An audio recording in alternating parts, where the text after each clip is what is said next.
Hi, everyone. Welcome back to Educators Going Global. Today is July 2nd, 2022. Our topic is a big one, the nature of the beast, and we divided it into parts. So this is part one. Our guiding question is, what are international schools? So part of the question behind that is, where did these schools initially come from? I get this question a lot when I talk to people about international schools. Back in the day, typically the 50s and 60s, the trailing spouse of a business person or diplomat decided that, I want my kids to have the opportunity for an American education. And they would gather whatever expat kids were around and they would start a school, usually in somebody's house. And we've got a wonderful case study to share with you. Audrey has a coworker there at her school in Jamaica, Anthony Morgan. And so be ready for a nice story, a going global story that tells the story of the American International School of Kingston and how it evolved over the past 28 years. Anthony, thank you so much for taking the time to be with us today. It's a pleasure.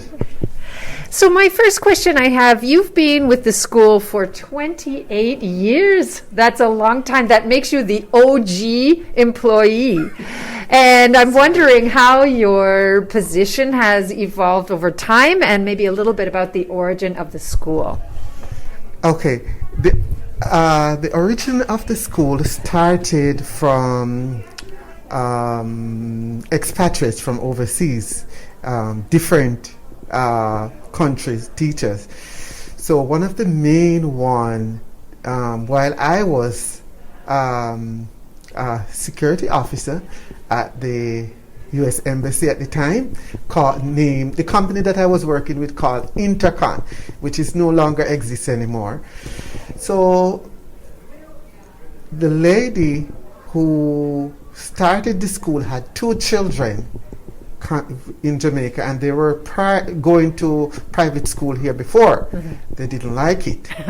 And from that's where it started, from a house, a group of foreigners. They were Venezuelan, they were English, they were Canadian, they were Dutch there, and they all formed it from there.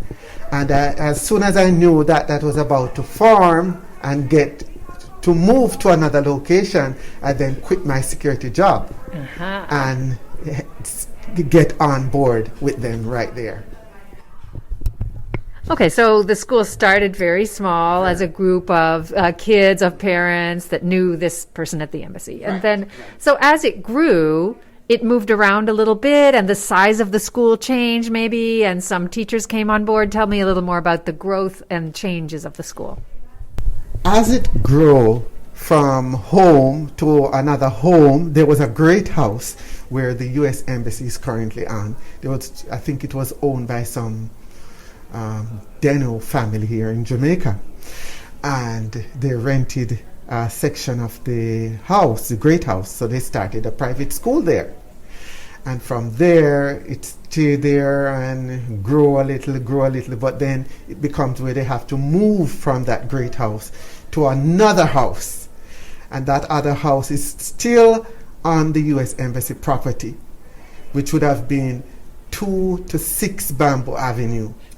And from there, we moved into that house, which was about a 3-bedroom house.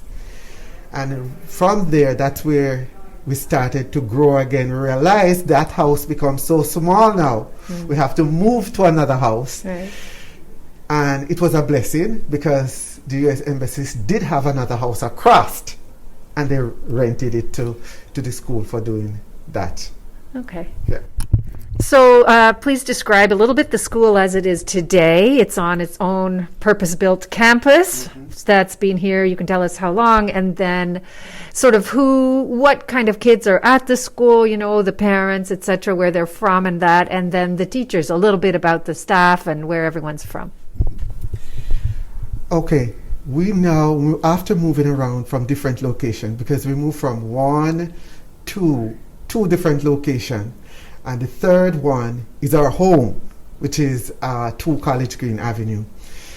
Now, as we move to College Green Avenue, the numbers keep going up because people now realize they have a foundation. So growth will actually start it there. And growth did start. So it probably will move from 250, 300 or something like that, close to that. And there now we're going to have a diversity of students. So you would have students from Germany, Italy, Belgium, US, France. I don't want to leave out any, but it's a wide range. What about Jamaica? Oh, yes. How many roughly? Jamaica population was a greater one. More numbers come in from Jamaica. Yeah. Yes. Do you know the percentage or? Not sure, but usually the Jamaican population outdo the foreigners. Roughly half, maybe, something like that.